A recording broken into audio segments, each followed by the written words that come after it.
Golf Smarter number 594 is brought to you by our new podcast, Radio Baseball Cards. Now, Radio Baseball Cards are the greatest players of the 20th century telling stories about their lives in and around the game. And when I say the 20th century, this week we go pre-World War II. Our latest release is King Carl Hubbell, who for 15 seasons was a Hall of Fame pitcher for the New York Giants that spanned from the 20s to the 40s. Hubbell shares his memories on his first big league game and why he was surprised to be inducted into the Hall of Fame. Radio Baseball Cards is now available in iTunes, the Apple Podcast app, SoundCloud, or wherever you find your favorite podcasts.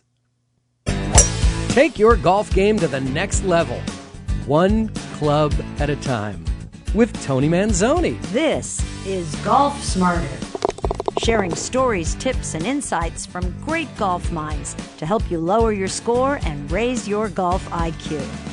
Here's your host, Fred Green. Welcome back to the Golf Smarter podcast, Tony. How are you, Fred? I am doing well and so glad to hear from you again. It's been quite a while. But let me give the audience just a taste of how many times you've been on this podcast. The first time back in 2010 we were introduced, and since then you've been on 12 different episodes, 251. And take notes of this, folks, because after you hear this conversation with Tony, you're going to want to go back and listen to other things he has to say, because I've had Golf Smarter listeners have told me that they've traveled cross-country to go get lessons with Tony, right? You've had people come in from New Jersey or Connecticut or something, Tony? Yeah, the doctor come in from New York. He runs one of the largest hospitals there, and he came in for a 2-day golf instruction period. And, just first of all, I was flabbergasted, number one, and, it was a big compliment. And he's turned out to be just a wonderful friend on top of it. Oh, that's great. Oh, that's great. I have a feeling I know who you're talking about. So 251, 254, and then we were doing two-part episodes. We would do like an hour together, but we'd break it up into two episodes. So 291 and 292, 328, 408 and 409, 437, 438 and 439, 456 and 457. Now, 457 back in 2014. Really, you haven't been on that long? My favorite. It's one of my favorite titles of all time. And the question I posed to you, Tony: if Tiger Woods called you for help, what would you say? I loved that. That was a great episode. So I don't really. 2014 was the last time you're on. That doesn't make sense. Anyway. It's great to have you back on the show. Thank you so much. I'm very pleased, Fred, and it's been a long time. But as we get older, time goes by a little bit faster. I mean, in a blink of an eye, I'm an old man. So I'm not even going to ask this time how old you are, because I think I asked you before, which was rude, and I'm not going to do it again. But you've outlived a lot of your friends. Let's just say that. Let's just say my speedometer's turned over a few times. Yeah, and you've outlived a lot of friends and a lot of famous people that you hung out with down in the desert. Isn't it true? That's true. Starting out with the number one guy, Frank Sinatra, his death was, it was a catastrophe for all of his fans, including myself. Yeah, I bet. But didn't you tell me once that hanging out with Sinatra and the Rat Pack down in those days, down in the desert, kind of had a negative impact on your golf career, didn't it? Your professional touring golf career. Well, just when the lady that ran his compound, her name was Vine, and I was working at Mission Hills Country Club as head professional. Once I got invited, it seemed like I got invited just about every night because he was retired at that time.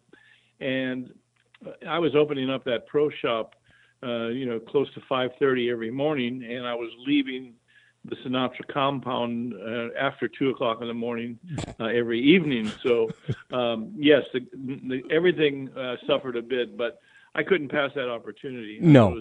It was an incredible thing. Yeah, I mean, there are golfers who have played on the tour who said, yes, I played on the tour and I won once, but none of them get to say, but I got to hang out with Sinatra every night for way too long. Yeah, I was amazing. It still feels like a Fellini film to me when I think back on the people I met and the unbelievable dinners and conversation. It was just incredible. That's amazing. Also, I've been promoting this podcast that I've been putting out recently as a show that I did in 1987, but it's just so much fun that I had to bring it back. This show, Radio Baseball Cards, that's hosted by the late Don Drysdale. You knew Drysdale as well, right? I did. I met him on a couple of occasions, and I also knew his wife, who's involved in a lot of golf activities. And, she was an Olympic champion and an unbelievable gal. But Don was a unique individual and very nice, obviously one of the great pitchers of all time. And I have a baseball signed by him that I cherish. Unbelievable. All right, well, let's talk about golf now. Enough history on where you've been and the marks that you've left. I had this idea, and that's why I wanted to talk to you about taking your game to the next level, one club at a time, right? Because there are some clubs, for some people, just don't work, right? Right? I think golf clubs, as we all know that play and suffer through this challenge, some golf clubs don't like you. I mean, I've had wedges that I wanted to tie to my car and drive around the block, pay them back for all the skull shots that I hit with them. So, yeah. I've often said that I had a 5-iron that I was allergic to. I know exactly what you mean. Yeah, all kidding aside, that's why getting fitted is so important, because then you eliminate the blame factor. But I just, I recently was fitted for a new set of clubs, and I really love these clubs, but there seems to be one club that is not cooperating. I'm hitting everything where I'm pointing. I'm my target. It goes to where I'm, focused on, except this one club just takes this huge right turn every time. Is that possibly because there's one club that was not correctly made in that set? I mean, what can I do about that? Sure. Loft and lie changes, especially if they're not cast clubs, and even cast clubs you can move them a little bit. So yeah, that happens a lot. Or it's because you fear hitting the shot with that club, which compounds the problem. And sure. Probably in most cases that's it. It's so difficult to stay in that and have that feeling that you're going to hit a good shot prior to hitting it. And I think that's the challenge for everyone at every level. Yeah. I haven't had them long enough to fear the club, and it's a club that in previous sets I've been, really excited about. Oh, good, I've got a 6-iron shot that I want to make here. And now this 6-iron is baffling me. I'm just wondering if maybe I should take it back to the club fitter and say, can we test to see if this is within its correct specs? Is that? Oh, sure. They can do that quite easily. They can check the loft and lie on the club, and they can also check the shaft, if it's, performing properly. And they have your whole set to go by, so they can just, make sure that it is matched. And this does happen. There's no question about it. But I'm glad to hear that you had your clubs fitted. And that's really an important thing. When you think of the top professionals have it done, we meager players must have it done. And that's the problem. Most people will go and buy a club right off the rack, and then they're chagrined when it doesn't work for them. And a lot of times it's just because the club doesn't fit. Right. Well, what about if they go into the shop and said, hey, you know what? I hit my friend's driver and I crushed it. I want to buy that driver. It's hard to replicate. I mean, I have a good friend that is, he's noted for those kinds of things, and he'll go and he'll try a demo club, but he'll want to buy that demo club. And a lot of times they say, but we can't sell you this one, but we'll get one like it. But he refuses to do that because psychologically if he gets another club that has the same name and is supposed to be the same thing, and he hits a bad shot with it, he's not going to say, well, that shot was because I swung poorly or did something. He's going to say, nah, this isn't the same club. So we're right back to that psychological thing that we all fight. Yeah, actually about 10 years or so ago, I remember having a conversation on the show with Kenny Nicholson when we were working with Edwin Watts Golf. And he said, if you have an opportunity to swing a friend's club and you like it, try to buy that club off your friend, because you're never going to find that exact right club in a store. That's exactly right. Yeah, that's true. Yeah, there was no question I was going to get fitted. We've been advocating being fitted, since the very beginning. We've talked to guys like Tom Wishon, one of the great custom club makers in the world, and getting fitted is so important. But I always, when I recommend to people to get fitted, they're like, but I'm going to wait till I get more consistent. I want to wait until I feel more What do you tell people who have, who don't feel like it's necessary yet? They're going to get to some place where they're going to do that. I can tell you that's a fallacy. To say that I'm going to wait till I'm going to be more consistent, you better have a lifespan of about 200, because the only guy I know that got to that point was Ben Hogan. Everybody else mishits the ball, and that's just the nature of the sport, really. Well, it isn't even a sport; it's a challenge. That's the nature of it. I mean, think about it. There's a little ball sitting there, not a very big target, and we're swinging a golf club. It's in the 60s, 70s, 80s, 90s, depending on your speed and youth, at that little creature down there, and we're told to hit through it. But it's really hard to hit through it without trying to hit it, and it's a constant challenge. And say I'm going to wait till I get consistent, it's just you want to start laughing, but a lot of people feel. I've heard that said before, and I say you're going to wait a long time, pal. The whole thing about getting fitted is the clubs feel good. You get a sense of the weight feels right. I feel like I could swing this club.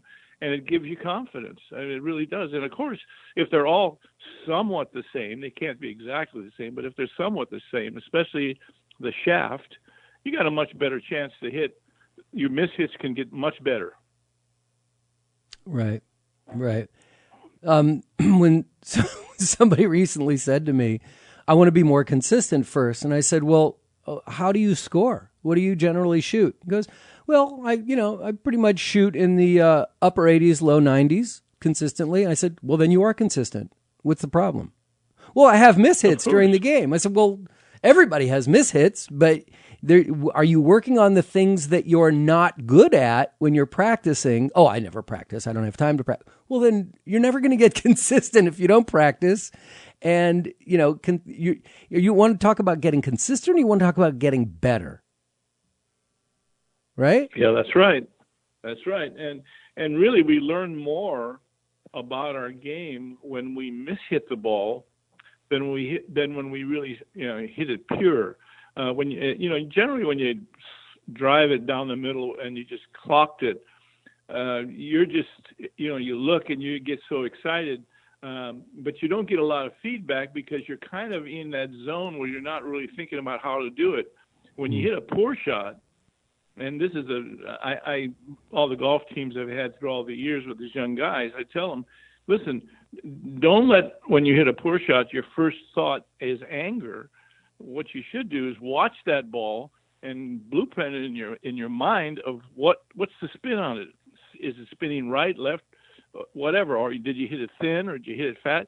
And then there's a remedy for those things. But if you kind of black out and just get mad, that's the time when you learn. And that's why touring pros are so darn good, because they know when they hit a ball and they block it, they know what they've done, and they can make a quick cure.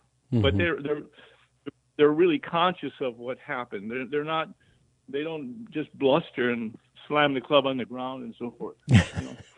Well, my favorite is when somebody says, they're having a problem. They go, "Oh, well, I know what I did wrong." It's really, how do you know that? Have you ever had a lesson? Have you ever had anyone tell you what your issue is? No, but I just know I've watched a lot of TV, so yeah, I know what I'm doing wrong. Oh, okay. we'll let it go at that. The other thing about being fitted for clubs and having clubs in your hands that you feel have been not custom made, but customized for you is your level of confidence when you're playing. I know that I've only been playing with these clubs now for just under 2 months. And my last round, I walked out there. I had so much confidence when I walked off the range that I was able to carry through the round, that I had one double bogey in the round. And I just, I shot an 80 and I was just ecstatic, but it felt great the entire time. So the amount of confidence. Sure, that's a wonderful feel, because the game is a feel game. And it's wonderful when you have something in your hands that feels right. And there's lots of times where you'll have a golf club that doesn't feel right. And I promise you, don't beat yourself over the head trying to make it feel good. Get another one. I told you about the 3-wood I had for so long, and it just plagued me. And instead of replacing it like I should have immediately, I fought the darn thing, and it just wasn't for me. And so I suffered with a lot of bad shots, whether it was psychological or the club was really too heavy or whatever. And that's the best advice I can have to anybody. If you have a putter or whatever that you feel like you can't putt with, get another one. I mean, that's okay. I mean, even the touring pros do that. Yeah, but the touring pros seem to change their grip on their putter a lot too. Well, that's probably, when you're putting for $1 million, it's a little different than when you're putting for $2. So what happens is that we start getting too involved in the action, and we acquire a little bit of a flitch, like they call it the yip, where you're too involved with impact, especially with the putter. Where putting the ball is just a matter of swinging the putter back and forth in a rhythm, but they've made so much about it. So with all these claw grips and this grip and that grip, and the big grips now are very popular because the hands are taken out of it a bit. But I think the big grips take away the feel of the head, and that was very important. If you look at the putters of the past and some of the great guys that putted, they had very small grips because they wanted to feel the weight of the club head. So, it's all relative. But right now, that seems to be the thing. You see the grips on most of the putters are pretty large. Yeah, the thick grips. I love having the thick grip on my putter just because it keeps me from squeezing too tightly. It allows me to loosen my hands. Yeah, that's very true. You can use more of a shoulder arm stroke opposed to more of a popping or hand stroke. You look at, some of the great putters were, they hinged the putter back and through, like Billy Casper and people like that. And in today's world, you got Seneca, who kind of pop putts everything. But, when I teach, I have a lot of juniors I teach that have done very well. And I don't emphasize a lot of technique in putting. I really want them to have a natural feel and to train them, if anything, on distance control. Their eyes will eventually get used to what square is. But when you start talking about putting and how to do it too much, I think you get people too conscious of the stroke during putting the ball. And what are we doing when we're putting? We're rolling the ball on the surface. And, if you just keep it simple like that, you take these little kids, you give them a putter and a ball, and you see them putt terrific because their mind isn't clogged up with all this technique. I think that's been so overdone, and there's so many things you can buy where you take the putter straight back. And good Lord, the greatest putters in the world didn't take it straight back. Some of them cut the putt, some of them hooked the putt. And George Lowe, Maxwell. I've seen so many guys cut putts, but that was their natural way of doing it, and they didn't question it. It's like Jim Furyk with his golf swing. If you wanted to break that down and say, well, that's not on plane. Well, it is on plane when he hits the ball. So as I teach, and I've been teaching a long time at every level, from touring professional to 25 handicappers, the less you say, the better. The more they can see it and feel it based on words you give them, the better. The more technical you get, most people can't handle that, and I think most people do their best when they see it more than when they're told how it's supposed to happen. I know as a kid that I caddied, I learned to play golf watching the people hit the ball that I caddied for.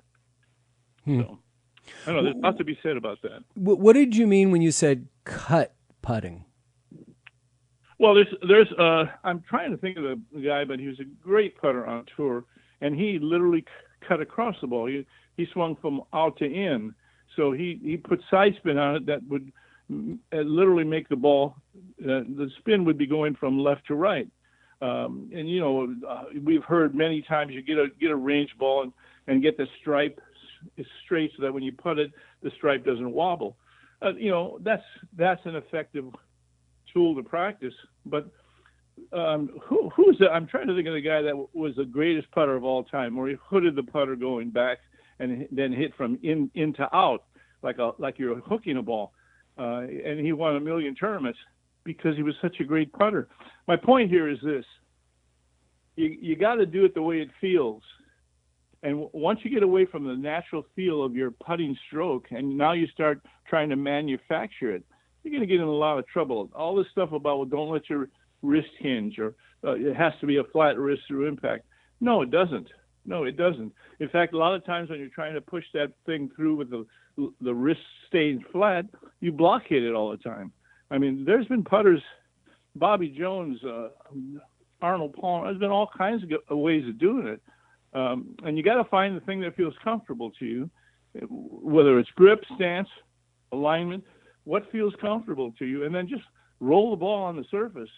Just get to where you can roll the ball and get away from all this other stuff. And first of all, you won't get the yips doing that. But boy, when you start overthinking putting, and look at Ben Hogan, that's what he did. And it's a shame to see it.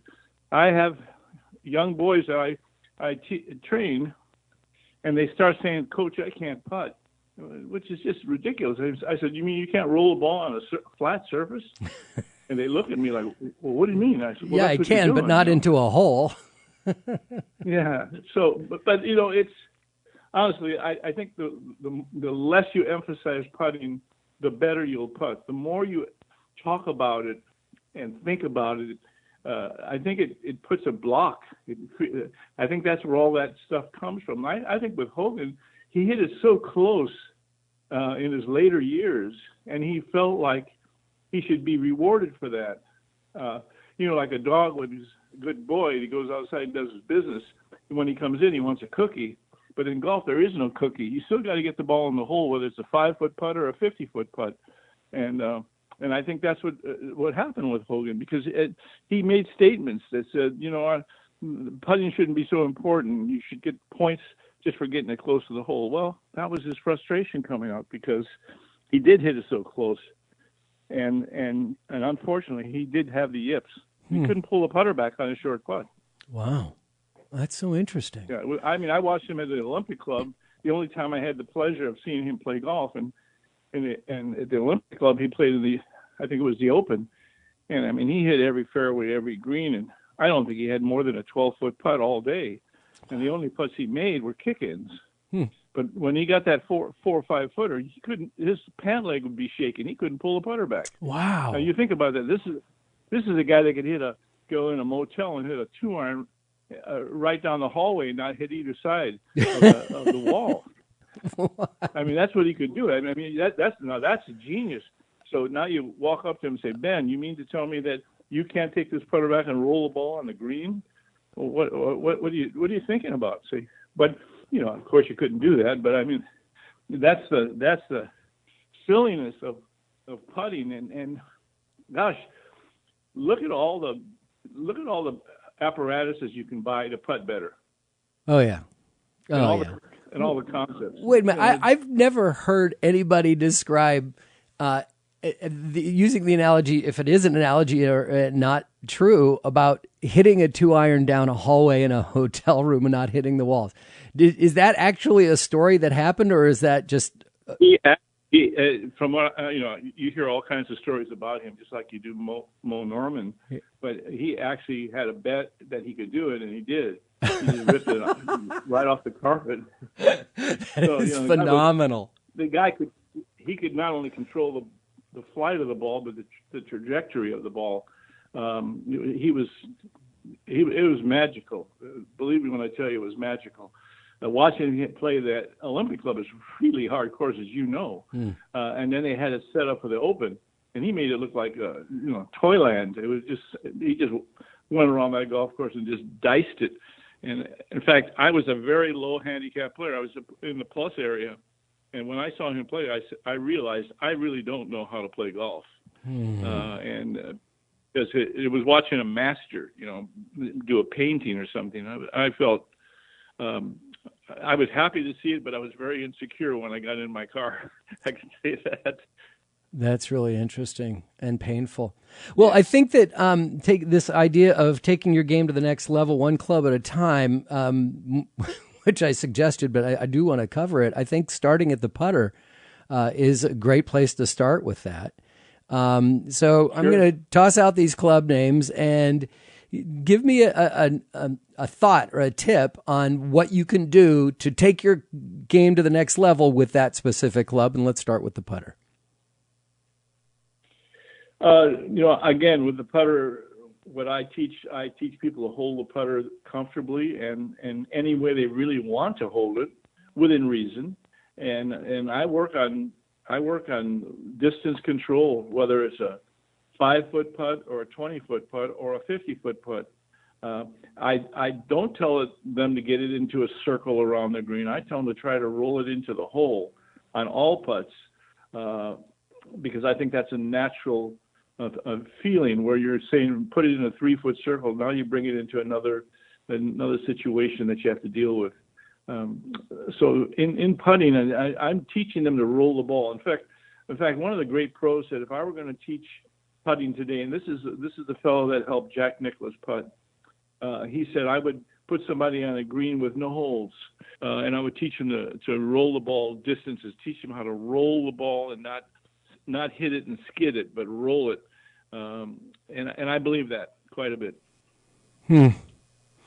So I actually want to go to a different club that I saw a video tip that you did that I've used ever since, and I'm going to go to the 8-iron for using it around the fringe to get the ball onto the green. Using your 8-iron as a putter. Yeah, Paul Runyon was the first guy that really did this, where he would take an 8-iron or a 7-iron or a 5-iron, whatever, depending on the distance you had to cover, and he would take the heel of the club off the ground so that he could get the shaft in the same alignment as your putter, and he put his hands on it on the length. So in some cases, if you had a 5-iron, he'd slide his hands down near the metal, but so that he was replicating standing up with his putter. And then he used a putting type stroke. No, it's not exactly. The club had to come up a little bit, but he used more of a one-lever stroke opposed to cocking the wrist or doing anything like that. And the idea is to find out how far on the green you had to land the ball and then let it release to the hole. So if you were up close, you'd be hitting an 8-iron or 9-iron or even maybe a pitching wedge. You wouldn't use this with a sand wedge. It's too much loft. But that's a much simpler way to chip. Most people will pull out their sand wedge or pitching wedge and use it all around the green when they're chipping. I'm not talking about pitching the ball. I'm talking about chipping it. And that's a much more difficult shot, much more difficult. Yeah, it is. When I was telling you that this 80 that I shot the other day, I had 6 1-putts on the front 9. I was 1 over par after 9. I only had 1 birdie, but so that means I was coming up short on my approach shots, but I was getting it close to the hole. And a lot of times I've been using that 8-iron chip. And once you learn to control that, once you feel comfortable with it, it's a great shot to have in your bag. Oh yeah, because when you're chipping, you're not trying to impart backspin. You want the ball to release the hole, and the quicker you can get it on the green, the better. When you have a more lofted club, you have to lift the club a bit and hit down on the ball a bit, and that brings it into a lot of areas of getting tight with the hands and either sculling it or hitting way behind it. They call it chili dip. Both of them are hideous, especially the skull. Like the guy said one time, "How far do you hit the ball?" He says, "Well, I hit my sand wedge about 150 yards." He says, "Really?" He says, "Yeah, from a greenside bunker." Yeah. So, that happens. That happens with these clubs that are constructed that way. You have to be a little bit more accurate in your stroke. Where with a putting stroke, even if you hit it a little thin, it doesn't really affect anything. The ball will roll just about the same as you did if you hit it pure.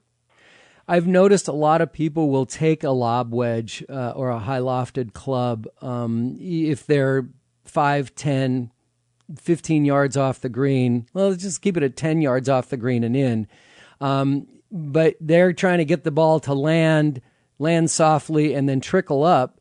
But isn't the goal, shouldn't you try to get the ball onto the flat surface as soon as possible and let it release, let it roll as long as it can? Or do you want to try to drop it in there?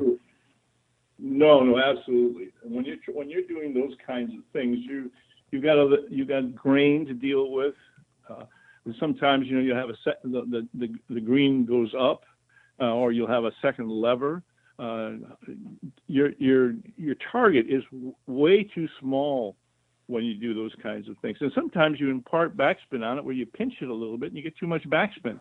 So you want to get all that out of there. You want to just get that ball on the green and let it release to the hole. It's just an easier shot. I mean, that's the bottom line, because the nerves do get in, especially if you got that ball on a little bit of tight grass. It's much better to take an 8 or 9 iron or 7 iron and just putt chip it. It's so much simpler. Right. Is there a rule of thumb to how much a ball will release depending on which club that you use? Like if you're using the 8 iron versus a pitching wedge and you're chipping it up on the green? Sure. Let's just say that let's say we're going to land the ball a yard or two onto the green. If you land the ball a yard or two on the green with a 7 iron, the ball is going to release a lot farther than it does a 9 iron, unless you're hitting it harder. But if you're consistent in your stroke, the less loft you have, the more it's going to release. So you don't. I don't just use the 8 iron when I chip, because if the pin's way back and I'm in the front of the green, I'll take a 5 iron and do the same thing, because I know that my target is still going to be where I want the ball to land is going to be the same as if it was an 8 iron or a 9 iron, but the ball is going to release farther because I have less loft. So it's really about where you want the ball to land, and then you decide which club to use from there. Exactly. And how do you pick the area of where you want it to land? What are you looking for? For me, it's, unless the pin is really, the cup is real close. For me, it's about a couple of yards on the green, 4 or 5 feet, and then let it release. But again, my target might get a little closer to me if it's a short chip. But again, my landing target is always close to me, opposed to if I had a sand wedge or a lob wedge in my hand. Mm-hmm. Mm-hmm. And that just makes it easier. Yeah. All right. Now let's go back to our wedges. Back to this one club at a time. Let's go, I guess, with your lob wedge. If I carry a 60 degree, a 57 degree, and then a 52, and a pitching wedge, about a 48. So I like to carry a bunch of wedges with me as opposed to carrying a lot of hybrids or fairway woods. So the lob wedge, what can you do?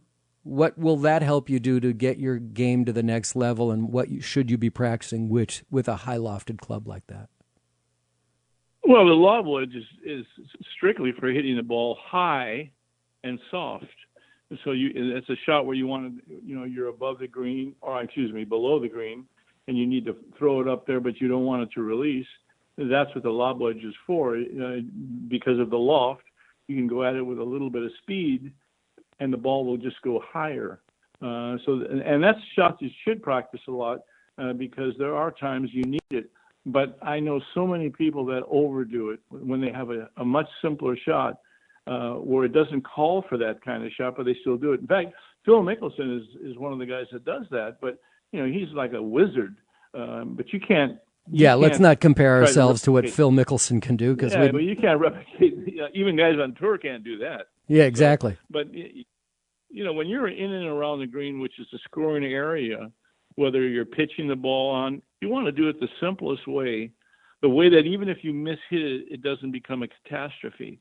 When you start lifting that club up and bringing it down on the ball in a more steeper angle, it brings in the miss hit is going to be, it could be horrendous, where you line drive it over the green into a lake or something like that. Where when you're using a more level to the ground stroke, if you hit a little bit thin or a little bit fat, you don't lose. It doesn't hurt you, and that's what when I play, and even when I played well, after being around Paul Ryan and listening to him, my game improved dramatically. Even when I would miss a lot of greens, I could get it up and down a lot easier than I had in the past because I was one of these guys that wore out my sand wedge. Yeah, well, turning, I think the best thing I ever heard about that was trying to turn 3 shots into 2. Sure. That's the whole name of the game. And everybody misses greens. Everyone does. As I tell my boys, if you hit 10 balls, seven of them better be with the short clubs, the scoring clubs, because the driver, the driver it's built for one thing, to get the ball in play with a fairly good distance, but it's not a long drive club. As it's been, television, that's all they talk about is, he hit that 400 yards and 350 and whatever. They don't tell you that the ground is hard as a highway, number one. That's how they set it up. So you get 400 yards a roll. They don't tell you any of that stuff.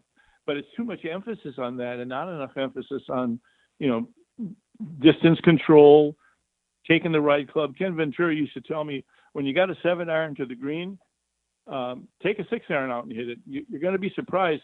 Because if you kept a chart of every time you hit a ball to the green, were you short or long, 90% of the time you're short. You're short. So, yeah, absolutely. So it was and it was something I followed, and it improved my game. I got the ball a lot closer to the hole by doing that, and he got that from Hogan. So, yeah, club up. Like just club up on your approach shots, no question. When I'm talking about the 3 shots to 2, if you're the point is you want to chip up to the green and get it close enough where you can one putt. Where I play with people, if you're doing a pick shot from 30 yards or 20 yards in, if you get it on the green, they're like, hey, great shot. It's like, I left myself a 35-foot putt. That's not a great shot. I mean, yeah, I'm on the green, but big deal. I mean, the point was I wanted to get within 5 feet of the hole. Well, I'll give you a good example of that. I've got a lot of young boys that can hit it a long ways, okay? And they'll get on a par 5, and they can reach it with a 3-wood in some cases. I mean a par 5 that's like 550 or 575. And I tell them, look, the trajectory of that ball coming in is either gonna, if you mishit it, you're gonna bury it in the lip of the green side bunkers, or if it hits the green, it's going to the back of the green or maybe even over. So you're always going to be looking at a 40 or 50 foot putt that you've got to get down in 2. And a lot of times you 3-putt it, and now you say, God, I hit the green in 2 and I've made a 5. Okay, it's much simpler if you can hit something up there in your scoring range, like 60, 70 yards. Now you can take your sand wedge and throw it up there, and you can get it close, and you're going to make a lot of birdies that way. But again, you hear the announcers talk about these guys. well, Bob, he's got a 7-iron. It's 225 yards. And so, these kids, that's what they're trying to do. It's insane. I think that the broadcasters of golf, some of them, not all of them, but some of them have hurt the game so much because, first of all, we don't get the ball that the pros play with. Believe me when I tell you that. That ball is custom made to their swing. So they got a hot ball. And that's why a guy like the guy that won the Masters, he's got an 8-iron out and he's hitting it close to 200 yards. Come on, Sergio Garcia. Sergio. Come on, that's not possible unless that club is jacked up or the ball is jacked up. Interesting. And that's the reality of it. I mean, these guys aren't any stronger than Ben Hogan or guys like that. But the ball and the club they're using is they're juiced up. Mm-hmm. No question about it. Yeah. Well, yeah, they seem to be spending a whole lot more time talking about distance and how they boom it and not the wizardry of the short game. And I think that these, since the Tiger effect has come in and courses have gotten longer and longer and longer, they're playing into, by making the courses longer, you're just playing into their hands. Make it tougher on the short game and let's see what they can do with it. Sure. I mean, when they play some of these real tough courses in the New York area, in the Midwest, they don't tear them up. You don't see 20 under par or any of that kind of stuff. But they set the golf courses are set up for scoring. They get in there and they cross-cut those fairways. The fairways are faster than some of the greens that the guys in the 30s and 40s and 50s played on. And they just make the golf course fast. Mm-hmm. And it's great for television because there's a zillion birdies and so forth. But what they've done is they've taken the shot making out of the game. Even the ball, it's hard to move the ball left to right or right to left now, purposely, I should say. And so, it's a shame. I think it's a shame in a way because they've made a lot of great golf courses that were tremendous courses to play. And they've kind of made them obsolete because of what they've done with the equipment. Mm-hmm. Well, and the other thing that kind of makes me crazy is they're customized these courses for a tournament that may happen once a year at best or once every 5 or 6 years. And so that means they're customizing the course for 0.0001 of the amount of golfers that are going to play that course. But it gets TV exposure. Oh, that's one of the things that irritates me more. I have a lot of clients that belong to very posh golf courses, and these courses are everyone's looking to get more members. So what do? Well, we've got to get a younger group, and the membership's $300,000 or $400,000. There's not too many young people that have that kind of money to throw around, but that's what they get in their head. So now they put a set of what they call the championship tees, and they're so far back on the hole. The average guy out there is in the late 60s and early 70s, and they can't hit it out of their shadow. So what are they doing? Instead of setting up tees that for your membership, if you got a lot of guys that are 70, your up tees and especially the ladies' tees should correspond to the distance that those people hit the ball, so that they're in the game. Many years ago, I did the mixed team championship. And when we were figuring this thing out, we looked at the tour averages of ladies and men, and the ladies needed a 75-yard advantage off the tee because we had to take in consideration the second shot, not just the first shot. Of course. So if the average guy hit a drive an 8-iron, we wanted the same for the gals. You can't get it exact, but we want it to be close. You go on golf courses today, and you'll see the men's tees, and you see the ladies' tees maybe 10, 15 yards, maybe 20 yards forward. That's just insane. Now you got these gals out there. They're beating driver 3-wood with no chance of getting there, and they're hitting 5-iron on the third shot on a par 4. That takes the fun out of the game, and it's an unfair challenge. It's an unfair challenge. Well, I think that was the whole point of play it forward, right? Exactly. If you want to get people back into the game, they've got to be able to. I'm not saying make the golf courses easy. I'm just saying make them fair for the person that's playing. Right. Okay. And you can't do it exact, but you can do a lot better job that's being done. I can tell you that. And if Joe Blow or his wife can every now and then get it in the low 80s and hit a green in regulation, changes everything in their mindset. But if they're out there and they're shooting in the hundreds and it's arduous, they're not going to want to do this all the time. No. See? No. So it deflates everybody. We all have an ego. Yeah. And let's not even call them the ladies' tees. Let's just call them the forward tees. Right? Yeah, the forward tee, sure. Sure. It's like I don't like I'm usually the long driver when I'm playing with my group, but it doesn't mean I'm scoring better than anybody else. I can hit the ball farther, but not with my irons as much. And I think the whole point of Play It Forward is that, like the pros, you should have an 8-iron or less for your second shot. So absolutely, move it up.